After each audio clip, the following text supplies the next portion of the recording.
So I'm revising for the UCAT at the moment. The exam is in 16 days' time, and more or less everything's going to plan. I'm actually quite happy with how my progress has gone so far. I've got a good response time in each section for the questions. I seem to be able to sort of answer them on time, and I've also got a pretty good score per section. They're not fantastic, but I think it will be enough to get me anywhere from 630 to 670.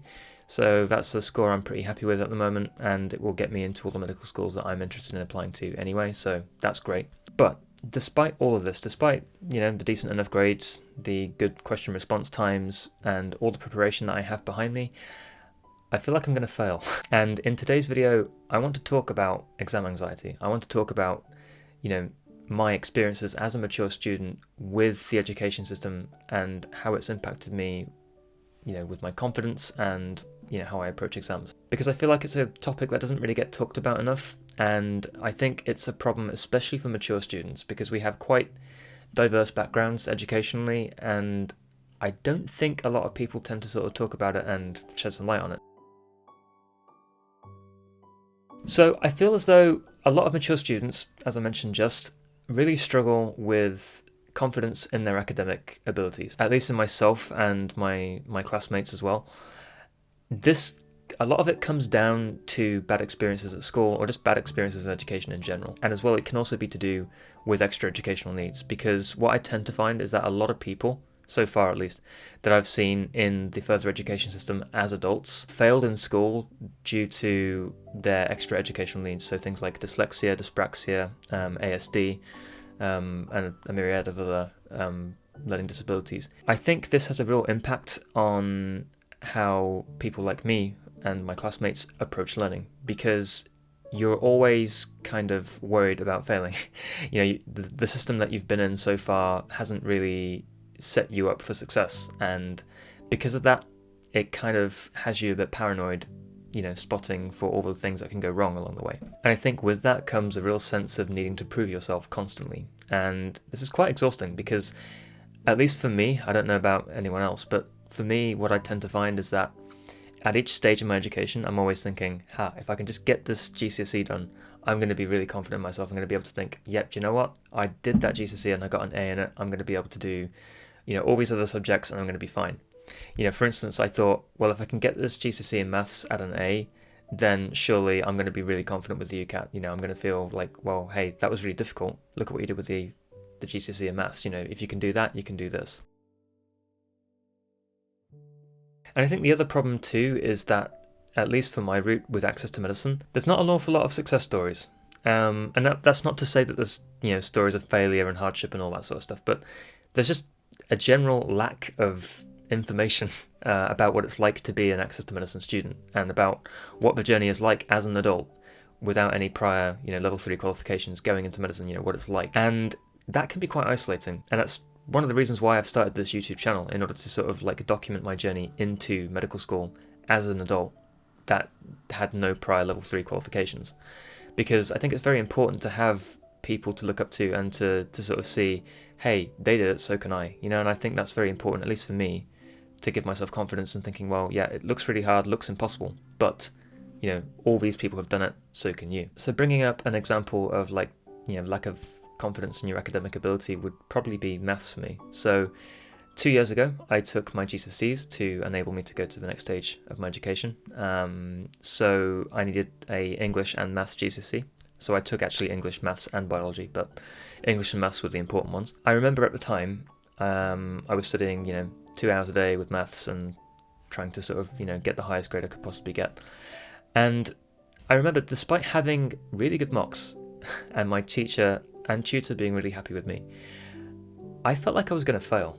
In fact, I was convinced I was going to fail. I remember 2 weeks before the exam, I was thinking, oh my god, yeah, I'm going to fail. Which is so bizarre, because I remember looking at my mocks and seeing like A written on it, or B, or whatever it might have been, and it didn't sink in. It was like, no, that's just not real. It didn't feel real at all. In the end, I did get an A in maths. I have the A to prove it. I do have that ability to achieve, what I set out to achieve. And even now, looking back, I still can't believe that I have an A in maths. I haven't internalized it, and I can't internalize it. It's really bizarre. This is kind of the loop that I'm talking about. This is the kind of problem that I have, and I think a lot of other mature students also share the same anxieties as well. So that brings me to where we're at now with the UCAT. I'm doing all these mocks, I'm getting, a decent enough score, I'm answering all the questions on time, I'm doing all the right things to prepare. Despite that, I feel like I'm going to fail, to be honest, which is kind of strange because, as I mentioned earlier, I've got, a really good response time to each of the questions in each section. I've got a decent enough score to get what I want.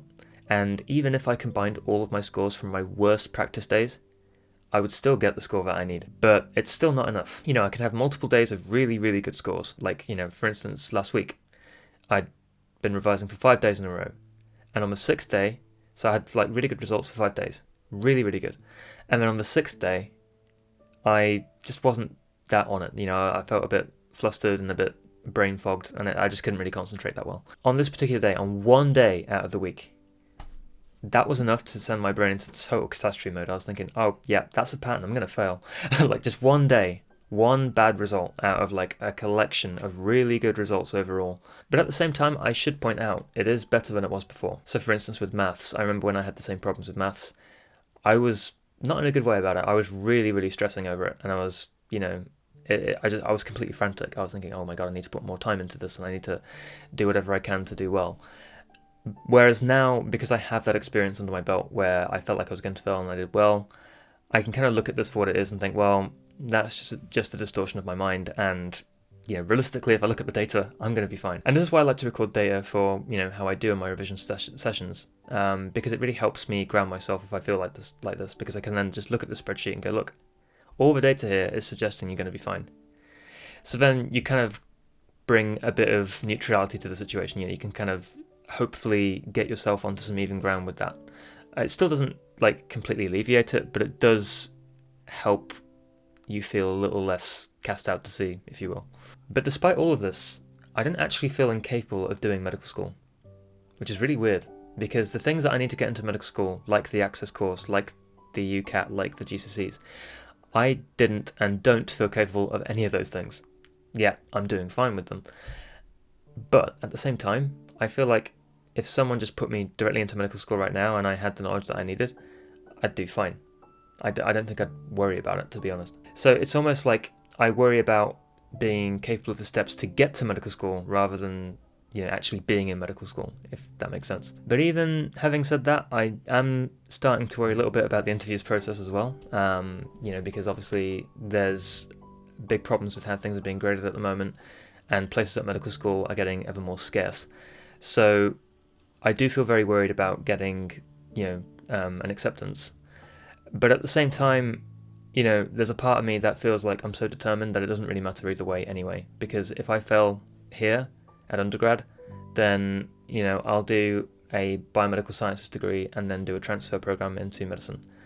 If that fails, then I'll, do postgraduate medicine. There's all sorts of routes that I can take to get into medicine. So I don't feel too bent out of shape over it, basically, to be honest. So I just wanted to make this video to share where I'm at emotionally and mentally with this whole process, because I'm not going to lie, it is pretty tiring, very stressful. But at the same time, I am aware, things will get a lot more stressful in the future, and that is fine. That's what I'm signing up for here. But at the same time, I think it's very important as well to acknowledge, that you feel this way. And I think it's very important to share it as well, because then other people in my position, at least aren't going to feel so isolated over it. So I think it's very important to kind of put it out there and share my experience, because I don't want other people in my position to feel the same way, or at least if they do feel the same way, I want them to feel like there is a way out and that it's not all doom and gloom. And I think this is where it's also very important to think about the position that we're in at the moment worldwide, to be honest, with with COVID and everything. It's been a very difficult couple of years for everyone, and I think that's also very important to take into account here as well. And as we begin to open up and as we begin to return to our normal lives, fingers crossed, that is going to be a difficult transition, no doubt. I've been out of education now for about 1.5 years because of all this, and it'll be nearly 2 years soon.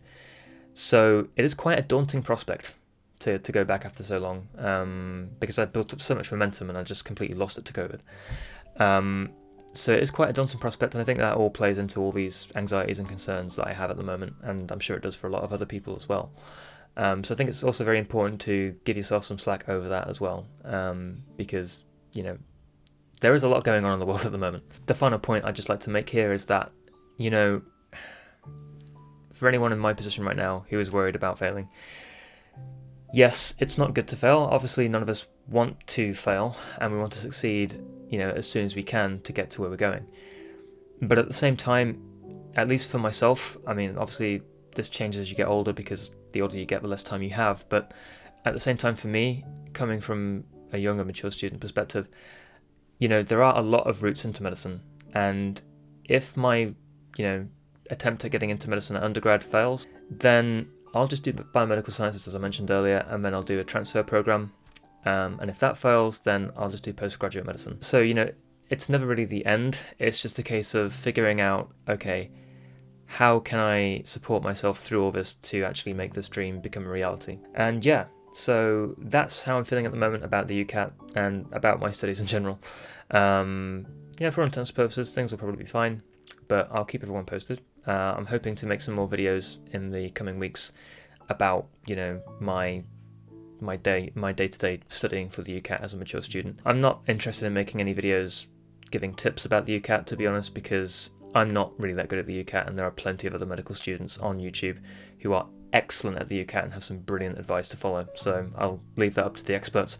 But I'd definitely like to document the process and what it's like, you know, as a mature student doing all this. So that's it for today's video. Thank you for watching, and if you'd like to see more of my content in the future, please subscribe. If you like the video, please give it a like, and I will see you soon.